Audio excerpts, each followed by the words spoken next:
Hello, hello, and welcome.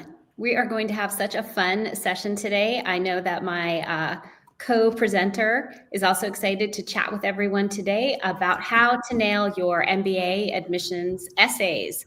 And I think sometimes this tends to be one of the most daunting pieces of putting together your MBA applications.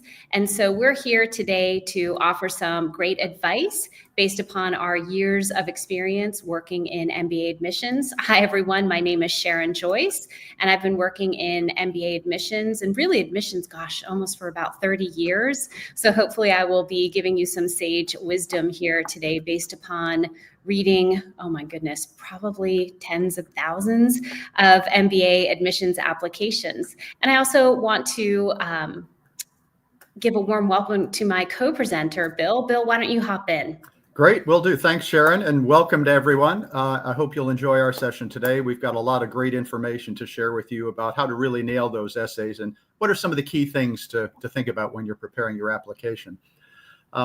My background, I spent nearly 30 years at Chicago Booth in a variety of capacities, running full-time admissions, part-time admissions, executive MBA admissions, and like Sharon, I have read thousands and thousands of MBA applications and interviewed hundreds of candidates. So we've got a lot of experience between the two of us, have spent a lot of years thinking about how to, what the keys are to making a strong and successful application to business schools. So we hope you'll get a lot out of this session today, and we're looking forward to hearing your questions at the end. And I'm a little bit curious too, if y'all are watching right now from the luxury of your home, please pop in the comments and let us know, where are you viewing us from? I'm located in Rochester, Minnesota, famous home of the Mayo Clinic, and my colleague Bill is based in Chicago. So we're both in Central Time. This worked out well for us today. Hi to India, hi to Georgia.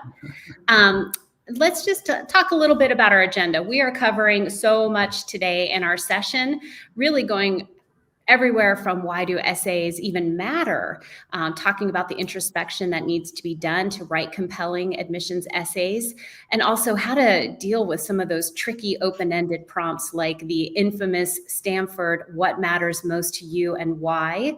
We're also going to talk about how to talk about your leadership presence and your leadership skills, and then also tackling what every school asks. Tell us about your short-term and your long-term career goals. Obviously, too, we want to talk a little bit about how can you show a school that you are a fit for their program. And so we'll give you some insight into that. And then also some schools will ask you, is there anything else you want to tell us? How do you answer that question strategically, making sure that you're really getting at what schools want to know when they ask that type of optional essay question? And then probably, it's always good to wrap up with perils and pitfalls, what not to do. Hopefully we're going to give you a lot of good information on what to do, but let's also be mindful about things not to do. And then we definitely want to leave some time to answer any questions that you have. You've got two experts here, so take advantage of our expertise, our wisdom, and our knowledge. We want to answer your questions. But Bill, why don't you hop in with our first slide, and let's talk a little bit about, why do these essays even matter? Yeah, why do this? I mean, this is one of the most challenging and stress-inducing pieces of the application for most applicants. And you might wonder, does it really matter what I write down in my essay? I've got great scores, I've got great grades, I have had wonderful experience. Why do the essays matter? Well, if you think about it, schools are looking for people that are different, that are unusual, that bring something special to their schools. And so your essays are actually the most personal part of your application. They are the place where you have a chance to really tell your story and demonstrate how you might differ from all those other thousands of applicants that are applying to the schools you're interested in. So you want to make sure that you do the essays as well as you possibly can. So unlike GPA and test scores, as I said, this is fully in your control. You are the one who will develop the story, tell the story, and identify those parts of your story that are going to make you stand out from the rest of the applicant pool. So you also have a chance to talk more about why you want to get your MBA. So not only here's what makes me different from my experience, my background, my career, but here's where I want to go and why that's important to me and why that should be important to the school. So we'll talk a bit more about it later, but thinking about the goals for your career, the goals for your MBA is a critically important part of the whole essay writing process. So understanding the why behind your decision to attend business school, the why behind your career direction is an important part of the story that you're telling. So if you think about the overall application, it really is a story, and all of the pieces of the application have to contribute to that story. And the essay is really at the heart of what it is you're trying to share with the admissions committee. So how do you come up with things that make you memorable? How do you think about what makes you unusual, unique, different? How do you bring special skills and special experiences to the application process? That all happens in the essays. And obviously the essays, once you've gone through them, once the schools have gone through them, they are pretty much the first step in deciding whether you're going to get that interview and go on to the next step in the evaluation process. And Bill, I would echo that. I think that last point, I think that sometimes probably you have felt this too when we're working with our clients. I feel sometimes when we start working on the essay writing part, they feel like they need to say everything, right? Because it feels to them like the essay is what gets you admitted. But really, if you're thinking about your positioning, the essays, it's a preview of you. It's almost your commercial, right? And it's that piece of the application that is going to help kind of make or break whether or not an admissions committee is going to invite you to interview. Not necessarily that you're in yet, but that you are going to be invited to interview. So I think it's really important to remember that. And I think that's great segue for the next slide that Bill's going to chat about in terms of what are the schools really looking for. And probably the first piece is just being about really concise and thinking about your writing agenda. Yes, I mean, clearly the schools want to be able to read your essay and be drawn into your essay. So clear, concise writing style, being able to get your point across easily and well, not only because it will encourage the reader to read the entire essay and really be engaged with you, but it gives a sense of whether you're going to be able to effectively communicate once you're in the school. A lot of what goes on in a classroom in a business school program is written communication. So being able to do that effectively in your essays demonstrates to the admissions committee that, yes, you are ready and prepared and will be successful in that part of the program. The schools also clearly want to know where you are headed.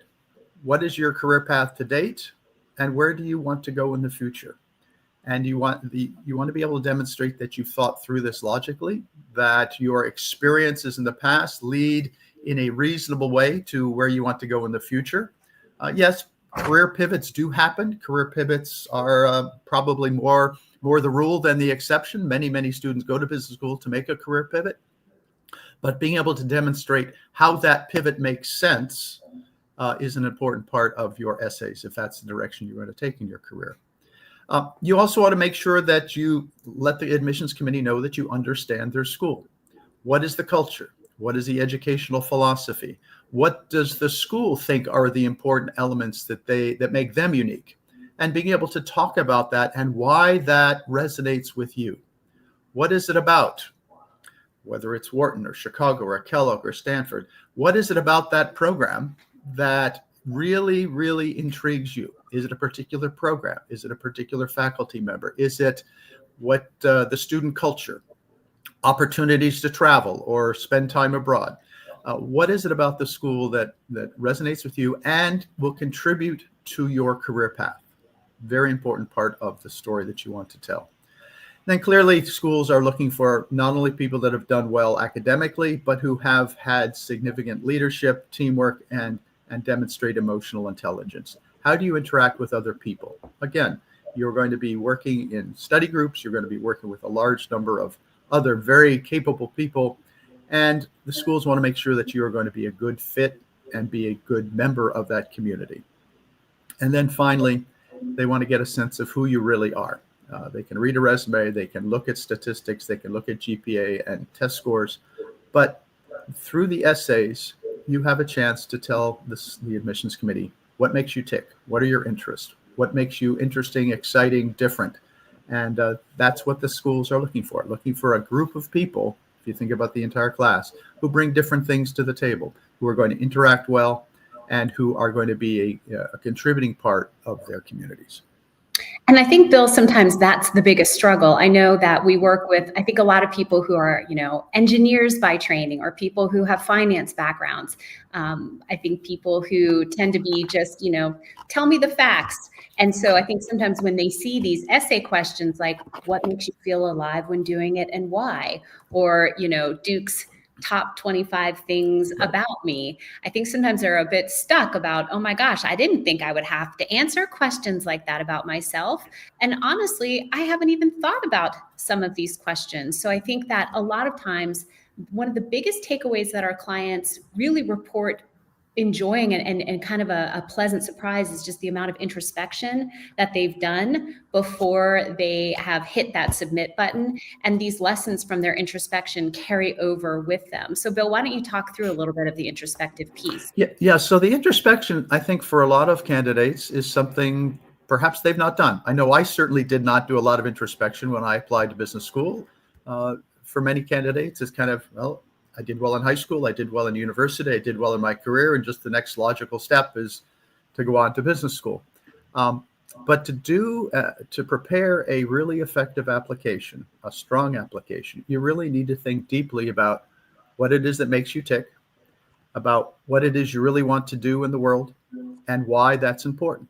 So thinking deeply about who you are, your interests, your passions, the key elements of your life that have shaped and made you who you are an incredibly important piece of this overall process, and will provide you with a lot of the material that you are then going to use in your essay writing. So what drives you? What makes you feel alive? What are the values that shape your decisions? What are some of the interests that you have, whether they are directly related to your career, or perhaps outside, avocational interests, hobbies, sports, theater, whatever it might be? What makes you interesting, and what gets you excited about the world? You also want to think a bit about your leadership style, and what are the key elements of your career progress that have shaped who you are. Have you had great bosses, maybe less great bosses? Have you run into challenges at the office where you have had to push back on directions that the organization was going?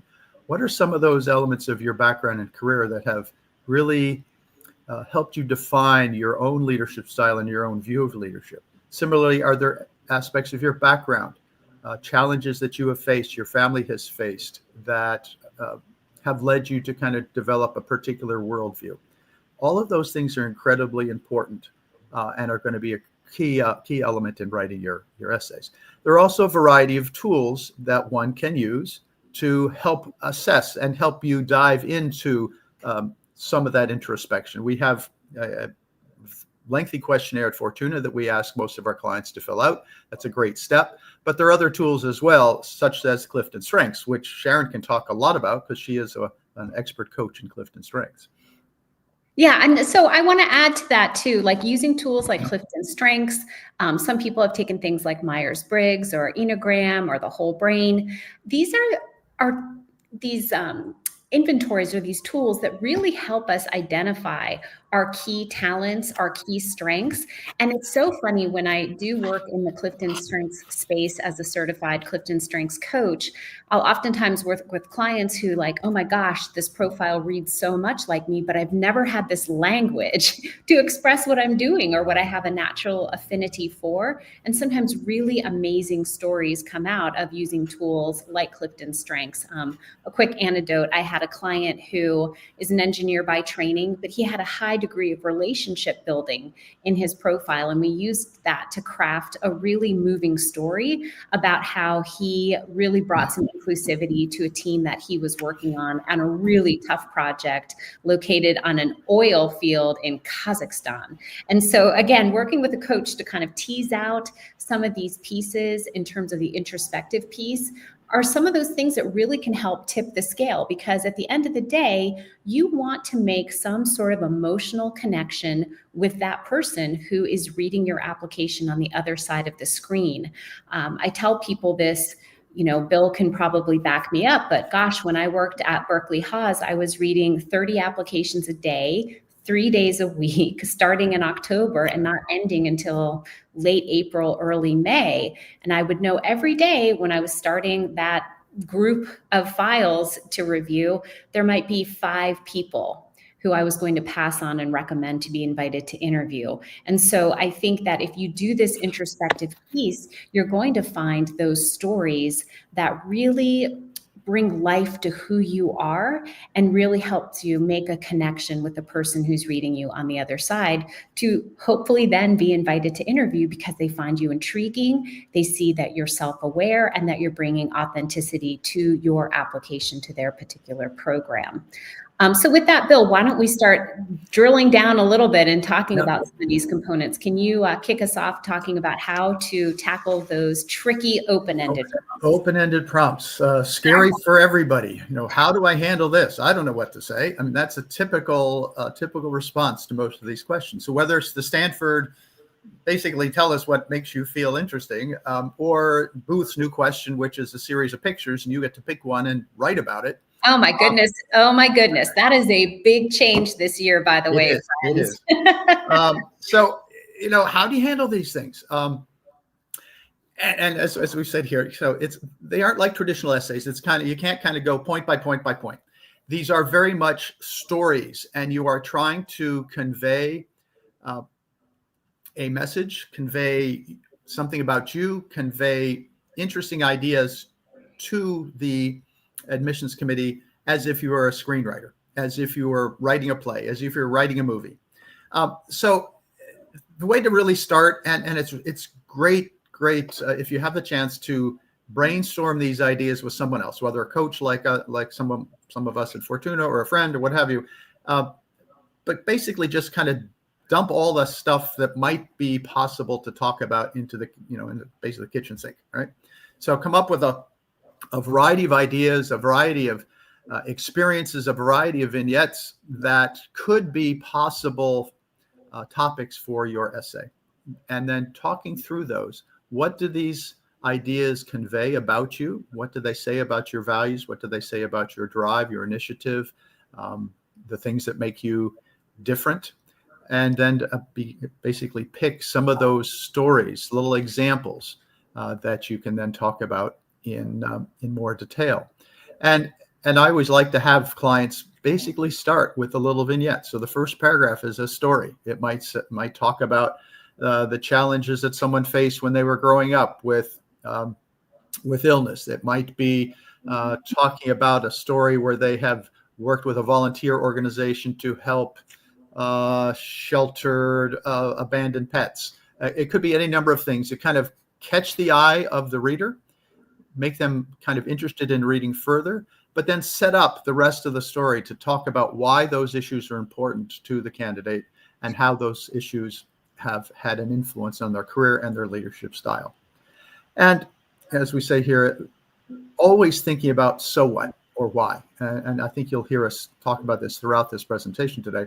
There's always a next step. So why should the admissions committee care about what you care about? Why is it important? How has it shaped you? And how is it going to impact the community that you're hoping to join? And so being able to convey to the admissions committee that this is important to me because it has led me through my career path to date and is informing where I want to go in the future. And it's an important element in our community, wherever that might be. We're going to help economic development. We're going to help address technological shortcomings in my community, whatever it might be. Why is it important? And then finally, making sure that this vignette, this story, what makes it you interesting kind of leads naturally into, and therefore the MBA makes sense. I want to be part of this community. I want to be part of earning this degree at your school because of the direction I want to go and the direction that has been created because of these experiences in my life. Mm-hmm. So very challenging, always challenging, but I think it can be easier if you've done that introspection that we talked about a minute ago, and if you have a chance to sit down and talk through some of these ideas with a colleague, a coach, a friend. Or your local bartender. Actually, one point I wanted to make is I have given my clients sometimes homework of take these questions to your next dinner party and just throw them out there with your friends and see what kinds of ideas people have. And sometimes too, someone might say to you, gosh, I'm surprised you're not talking about X, Y, or Z. I think that's something that makes you really interesting. So I think that sometimes that's a good tool. And I don't know about you, Bill, but with my clients too, sometimes I'll tell them just set a 15-minute timer. Don't stress yourself out too much, but just free write. Or do some bulleting just for 15 minutes in a compressed amount of time, and then walk away. And then you'll start probably generating some more ideas. But I think that don't be so daunted when you first open up an application and you see these essay questions, because there's tools and there's some tricks you can do to really start getting at some of those kind of heartfelt replies that schools want to hear. So just to follow up on that just a little bit, Sharon. So one of the other things I often will tell clients is don't wait until you have a polished final draft before you share it with me. Start throwing things my way so that we can have a conversation around these ideas that you might have, and we can then pick the ones that work best or strengthen ones that we think have potential. So too often clients want to kind of, I'm not ready to share this. But sharing sooner rather than later is always a good idea, regardless of which kind of essay you're working with and regardless of which kind of help you might be getting, whether a coach or a friend or your local bartender. Well, let me talk a little bit about answering leadership essay questions, though, too. This sometimes tends to be challenging for some of our clients, particularly, I think, when people get fixated on, well, gosh, I don't have a formal title, or I'm not a manager or a supervisor yet. I mean, that's okay. I mean, schools are looking more to see whether or not you know how to guide others, how to make decisions, and then also how can you create impact, whether that's something that is formally asked of you or sometimes in informal channels. So for example, maybe you're working with a local nonprofit board, or maybe you are a manager with McKinsey, but really it's telling about a specific time and focusing on an experience. So then you can tease out some of these pieces that schools are interested in. I find sometimes, and Bill, I think you'll probably agree with me, when our clients are asked about a leadership example, sometimes they get so caught up in talking about the situation itself that they forget to bring in these other pieces that are probably more important in terms of talking about the values that they're utilizing in their leadership toolkit. If they're thinking about principles that drive their decisions. And again, I think a real big focus on your self-awareness and your authenticity when you are in leadership roles. I think too, don't be afraid to be vulnerable. I think that sometimes, obviously, our best moments are when we're learning and growing. And so if you think about talking about a time where you were demonstrating leadership, again, whether in a formal or informal role, and you blundered a little bit, but you figured out how to regroup, how to regenerate, regrow yourself, and learn from that situation. I think that schools also want to see that level of self-awareness and reflection, that you are learning and growing from the experiences. I do think that it's important to also think about the team dynamics involved. How were you inclusive and how were you collaborative?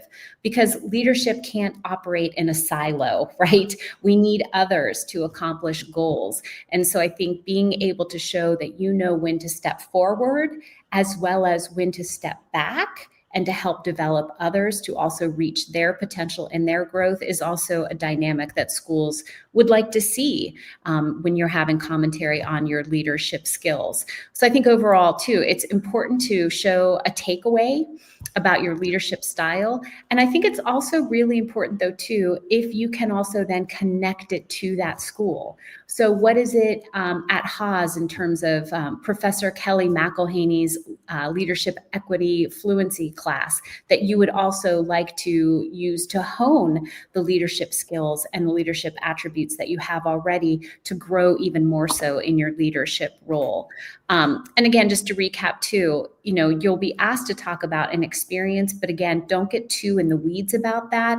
I think it's more about being able to show how you were reflecting upon what was asked of you and how you rose to that occasion. And if you struggled too, how did you navigate that in a way that you're also clearly thinking about the type of leader you are and how you want to grow even more so as a leader. Bill, anything to add to that? Yeah, just to reiterate, I think too often clients focus on the what you did as opposed to the what did you learn. So whether it's a leadership example or an example of a decision you made, the decision and the leadership approach is important to kind of blend some context. But then what did you learn from that? How has it changed you? How has it influenced your approach to leadership, your approach to decision making, whatever it might be? So the growth, the learning is the key element, I think, in these essays, not simply what did you do. Mm-hmm. And I will say one thing I really like about, and I'm going to give a plug for Fortuna Admissions. One thing I really love about our coaching process is that we have a curriculum. And one of the tools that we use with our clients is something called your leadership skills assessment. And so before you even start crafting questions around your leadership style, your leadership affinities, your leadership abilities, we've already put you through the paces to really think critically about the things that you do well in terms of your leadership, as well as what are your areas for growth. And again, why is that propelling you toward getting an MBA? So I think it's helpful. Again, there's also some introspection that you should be doing around your leadership. So let's talk now a little bit about crafting career goals with credibility. Part of my career was spent working in MBA career services with Carnegie Mellon's MBA program at the Tepper School.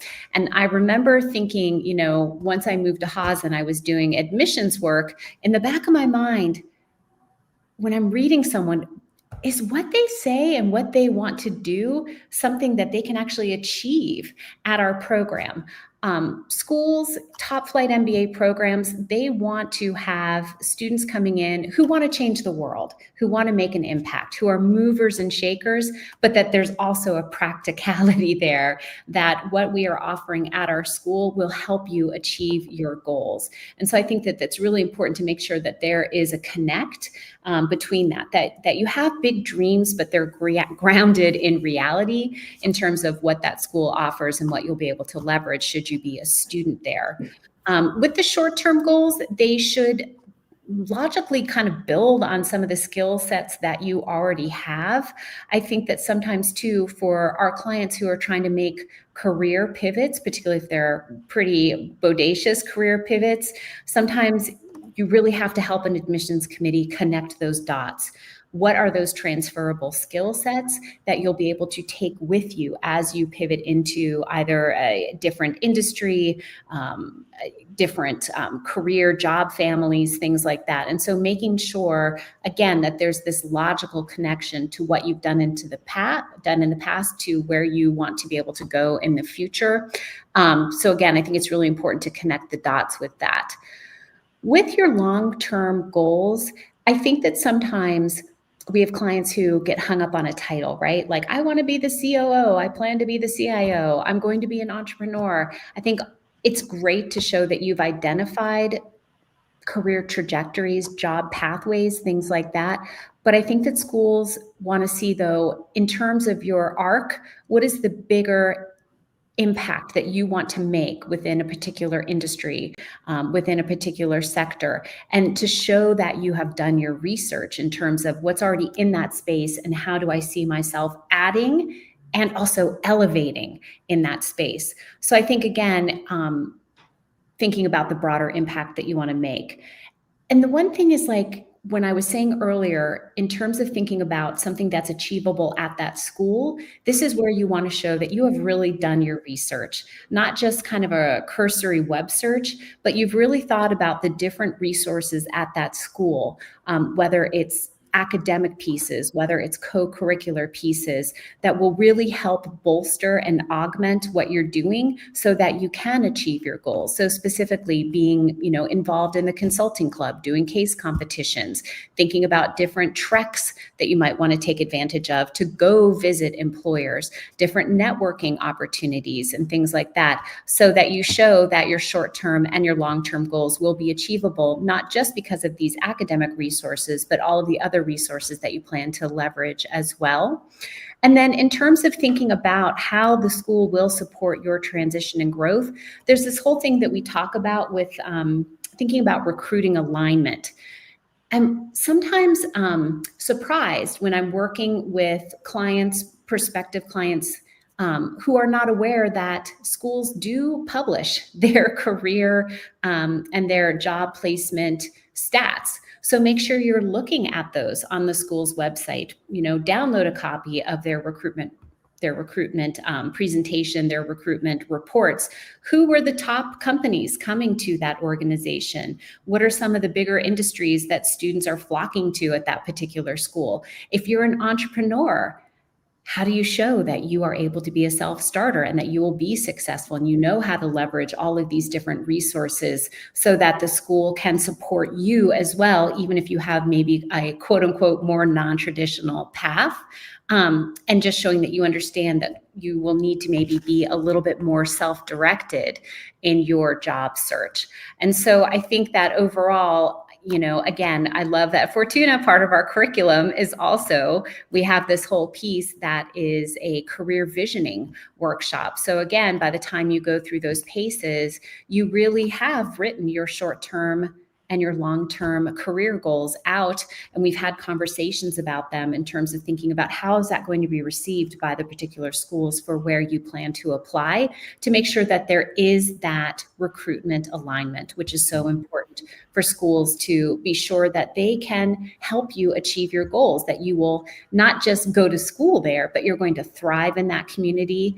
And that hopefully too, they're going to be creating someone who then is also a happy alum of that program who will want to give back some time, energy, and funding too.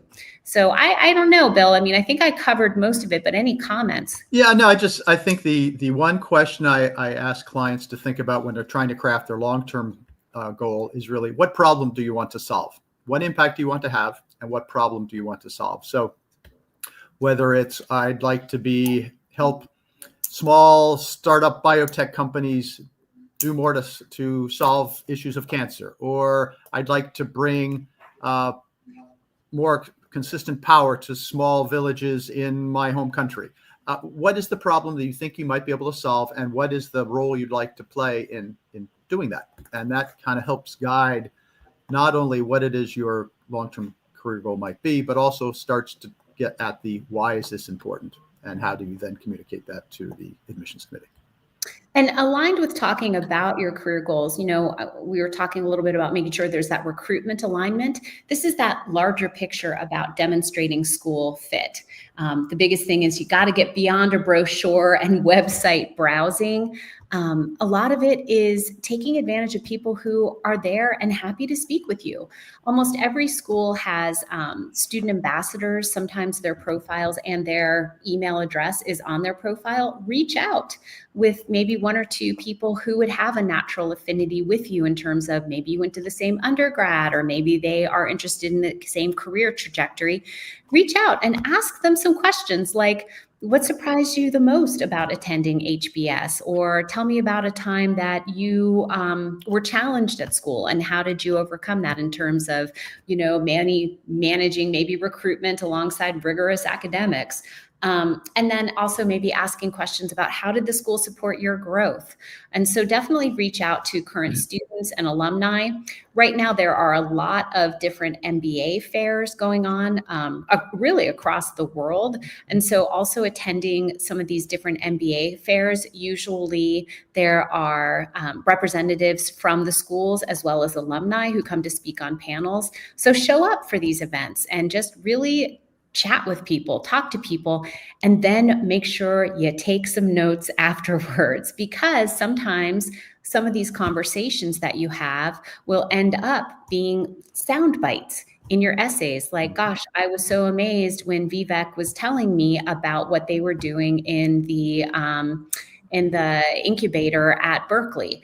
And so again, squirrel away some of these tidbits so that they can become, if not fodder for your essays, certainly things if you're invited to interview, that you can show that you've really connected with people at that program on a deeper level, and that you have shared interests, and that you've really done your research, again, beyond the brochure or beyond cursory website research. I think it's really important to also connect in sort of 3 ways. I call it the 3 C's. Like, how do you connect with the curriculum? What are knowledge gaps that you know that you have that will be fulfilled through certain coursework, certain centers of research at that school, research with faculty, things like that. So making sure that you're connecting to the academics, and then also connecting to the co-curriculars. So thinking about the different clubs that the school offers, different conferences, different networking events, things like that.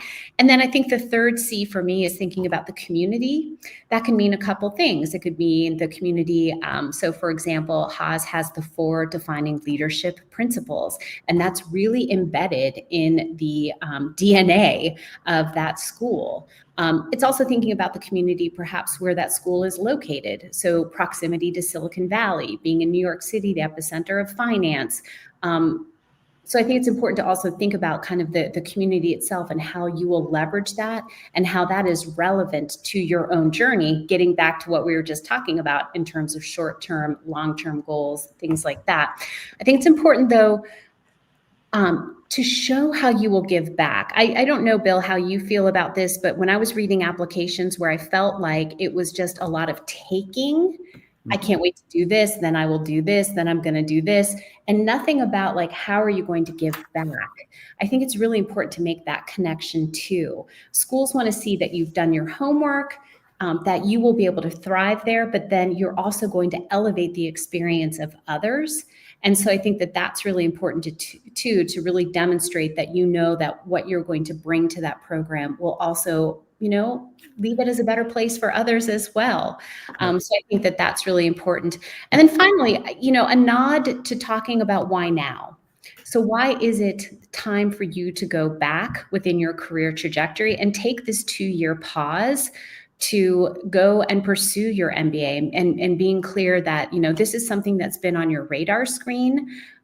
Schools don't necessarily want to read in that you're looking at the MBA as a ticket stamp, but really that it's something that you've been thoughtful about and intentional about in terms of realizing personal goals, professional goals, things like that. And so I think that that's really important to in terms of showing this whole fit piece, that this is really part of your trajectory.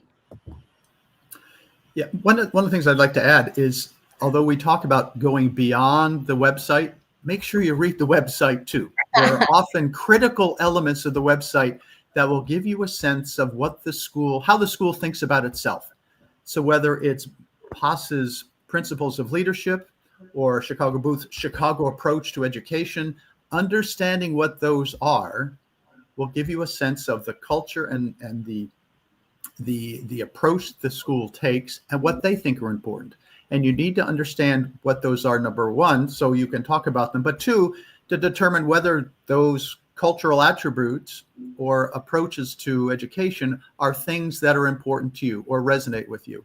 So understand some of the key overview descriptions of the schools that you'll find in the dean's letters or the overview introduction to the MBA program, to really get a sense of what matters to the school, so that you can determine whether that matters to you as well. And if it does, that you can then communicate that effectively in your application.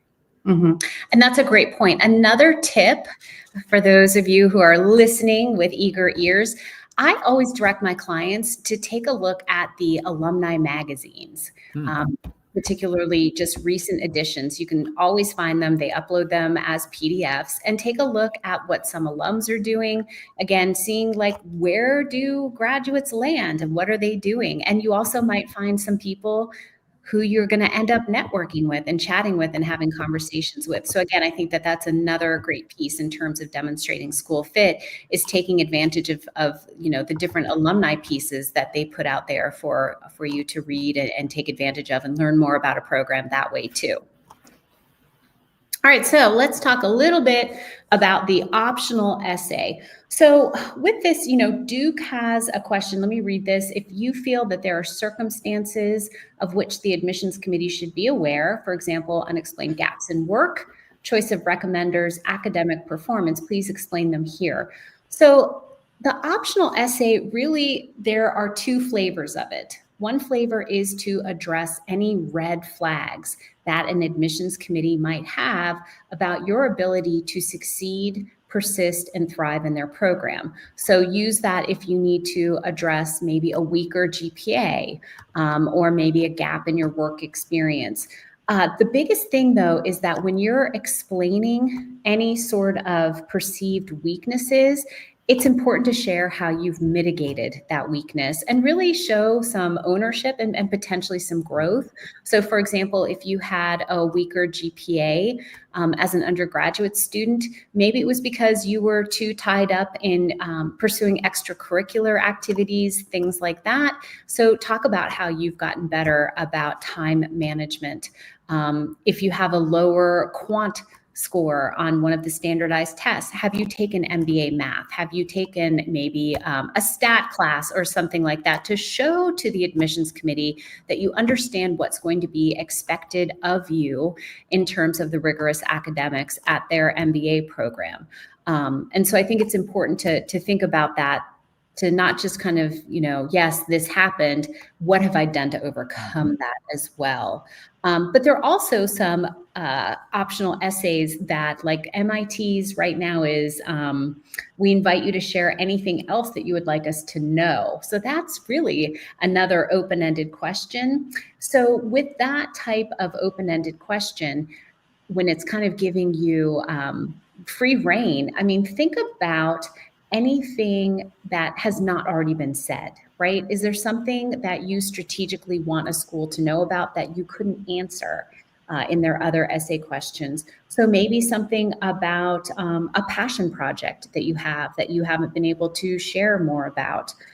If there is something that you do as a really cool hobby. So maybe not just about the hobby itself, but what have you learned when you've been engaged with that makes you more interesting to a school? So again, use wisely. The optional essay can either neutralize a concern or just be another way to add some flavor to your application. If you don't need to use the optional essay to talk about mitigating any potential red flags, don't, right? Like, the schools do not put that out there if it's something that clearly is to explain any sort of academic aberrations, any sort of unevenness in your career trajectory. Don't use that just to add more fodder and really to get more face time with the school. It's only with those more open-ended prompts like MIT where you can take advantage of that to share more. Bill, any advice on that? No, just recognize that when they say optional, they do generally mean optional. So just, again, reiterating what you just said. And oftentimes, again, we as coaches, I think, spend a bit of time talking with clients about, should I talk about this or not? And we can usually say, yeah, that's a good idea. That's a nice addition. Or nope, that's just extra. That doesn't go to the prompt itself. So talking it over with the coach is usually really, really helpful. Yes, my question is usually, is this something we need to shine a flashlight on? Yes or no? And so think through that very, very carefully. So Bill, why don't we do sort of a quick wrap up around essay mistakes and missteps to avoid, and then let's hop into Q&A. Great. So I'll jump in. So don't write what you think the school wants to hear. The school has heard everything, and they're not looking for a particular answer. They're looking to find out who you are. And so what makes you different, unique, interesting. So write from the heart, go through that introspection process that we talked about earlier and really think about what makes you interesting, what makes your career goal compelling, and how are you going to contribute to the school. Avoiding vague and templated or generic responses. You want to make your essays interesting. You don't want to have just kind of something that anybody could have written, or heaven forbid that ChatGPT has written for you. That is going to come through pretty clearly. So again, you're trying to get your voice out there, help the admissions committee get to know who you are. So you want to write from the heart, and you want to write things that are authentic to you. Again, you're not going to do copy and pasting, regurgitating what's on the website. You do want to reflect on what's on the website and maybe refer to it in certain ways if it's important to you and how it's important to you, but simply cutting and pasting isn't going to cut it. They'll figure that out very, very quickly. And you won't make it won't be an interesting essay if that's how you're approaching it. Name dropping. I've had clients in the past who said, you know, I talked to 6 or 8 different alums and current students. Should I name all of them? And my immediate answer is no, please don't. You only have so many words to use in these essays. Don't waste them on dropping names. You know, if you've had significant conversations with 2 or maybe 3 individuals, great. You can mention them and what you learned from those conversations, but simply a long list of people is not going to win you any points in the essay writing contest.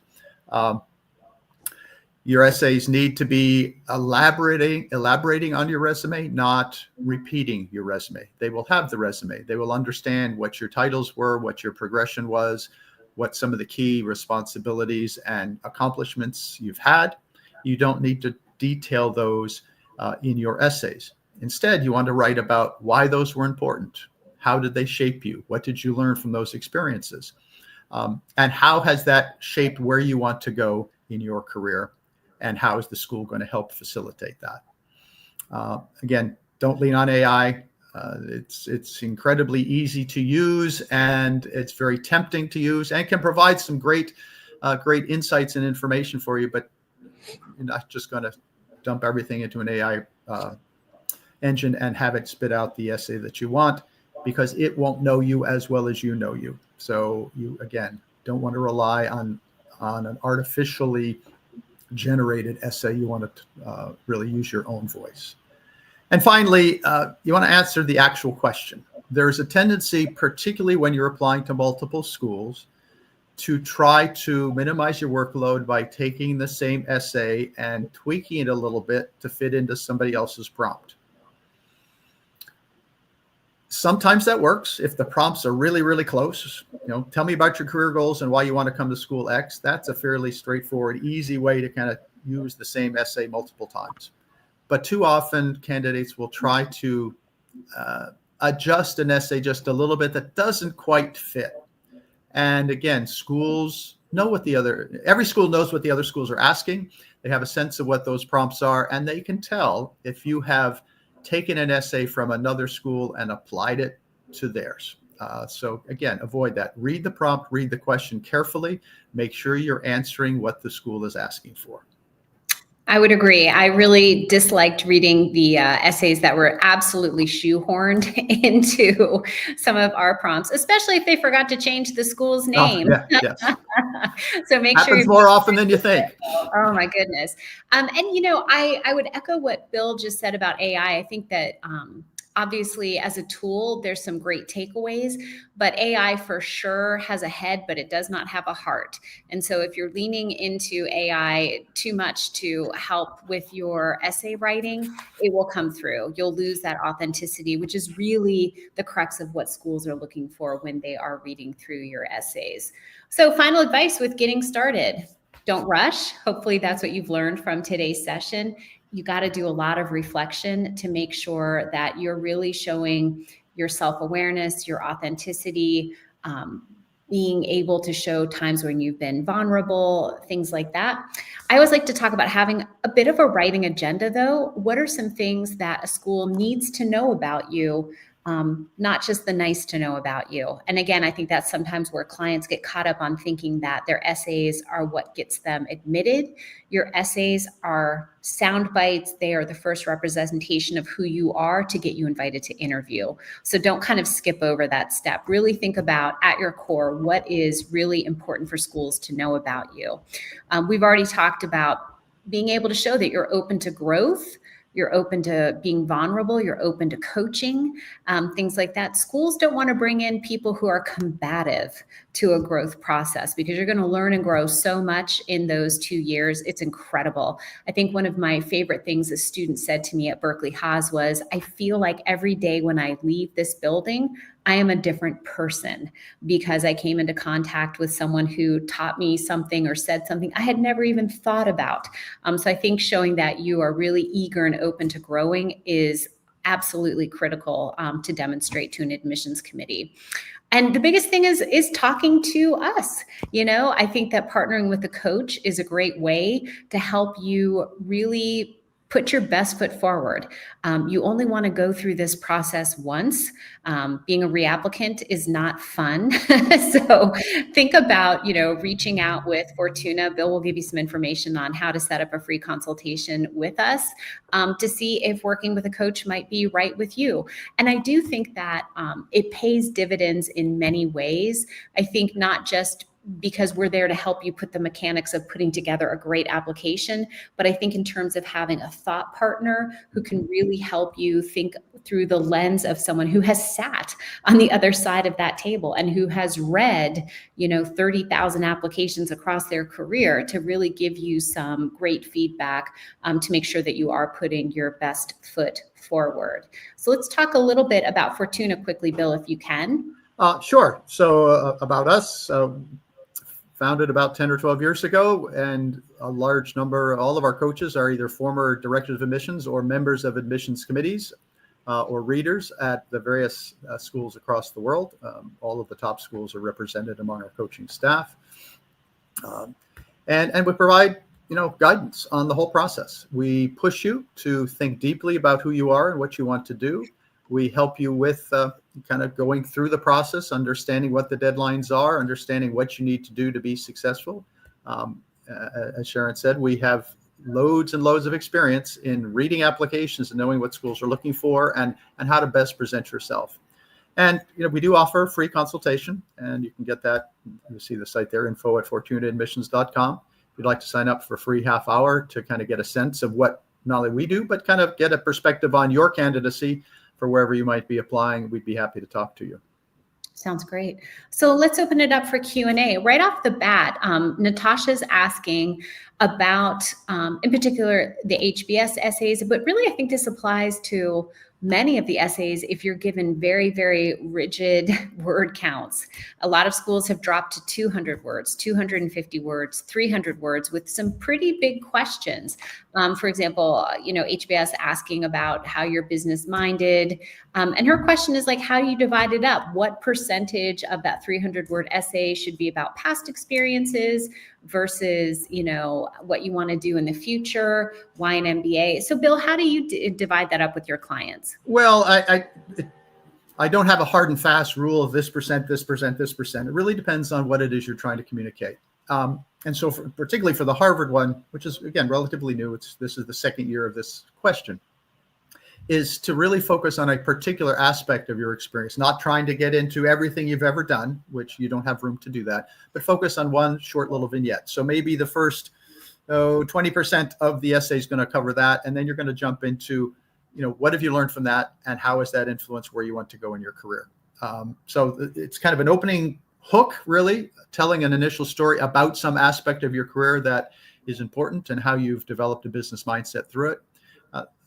So on average is probably 20%, but again, I don't use hard and fast rules. It really depends on what is the story and what are all the elements we're trying to convey, and how to do that in 300 words. Not easy, but that's a lot of our time is spent figuring out how to get to the pithy parts and make sure you cover all the important parts. Mhm. And then we have another question about how many years of work experience. So this person graduated in June of 2025. It sounds like they were working a little bit part-time while they were an undergraduate, but then since they've graduated from their bachelor's, they've been working full-time since June of 2025. They want to know, is that lack of extensive experience going to be a barrier to admission? Yeah, congrats, by the way, on the GPA and the GMAT score. Those are great. That's a little bit light for certainly most of the top schools. They're on average, top schools now are looking at 4 to 5 years of experience on average. But again, that means there are some less than that and some more than that. The more important thing is, what have you learned during the years of whatever experience you have? There's no magic to a particular number. It's really all about what have you learned, what have you experienced, what leadership roles have you had, what responsibilities have you had, and how can you communicate that? That being said, full-time work since June is not a lot. And I think most of the schools would say, spend a couple of years working full-time and then come back to us and then we'll talk. Mm-hmm. And just to echo what Bill said, again, it's not meant to be punitive, you're too young or what have you. It's more that so much of what you're going to be doing in the classroom is based on classroom discussions and team projects and things like that. And if you've just not had a lot of exposure and a lot of real hands-on experience, you're not going to get that much out of the program, and nor are you going to be able to contribute as much as some of your classmates who have around 5 years of work experience. And so I think that that's, really something that the schools are weighing in terms of, again, what kind of impact are you going to make and how are you going to elevate the experience of those around you? Someone's asking a question, and let's just take maybe 1 or 2 more questions so that we'll be on time. They're talking about whether or not taking the GMAT now will be okay, knowing that September is when most MBA programs have their application deadlines. I think really this is the question of should I be targeting round 1, round 2, or round 3? Bill, what is your response to that? My response is generally no difference between round 1 and round 2. Round 3 gets a little more challenging, particularly for international students. So if you have not started the process by now, you should be thinking about round 2, and that's perfectly fine. Don't sweat that. Schools generally have a large number of seats still available for round 2. So if you haven't done the GMAT yet, I would be targeting round 2 schools. Exactly. To think about. And round 2 is always our biggest round anyway. So I think that the takeaway really is you need to hit submit when you feel like you have put together your best application possible. A rush job is not going to get you in. So make sure that you've taken time to really put together those great essays. Keep in mind too, you need to give your letter writers, some lead time to be able to write supportive letters of recommendation. Again, taking standardized tests, gathering transcripts, things like that. So it's not a good idea to rush the process. Any other questions? Well, there's which good college options do we have? And all of the schools have round 2 deadlines that are in the October, November, December timeframe. Many good options out there. Just begin to do your research, talk to friends and family, talk to us to kind of get a sense of what some of those schools might be, given your background, given your interests, and we can provide some guidance and thoughts. And also the GMAT Club. Thanks again for hosting us today. And they're a great resource as well in terms of looking up school information, getting opinions, getting data, things like that. And so take advantage of those resources as well. And with that, I think we're at time. It was so great chatting with everyone today. Thanks again to my co-presenter, Bill. Bill, any final thoughts? It's been great. It's been a great hour. I've really enjoyed the questions and the chance to work with you again, Sharon. So thank you all for watching and listening, and best wishes in your application process. Best wishes, everyone. Thanks so much.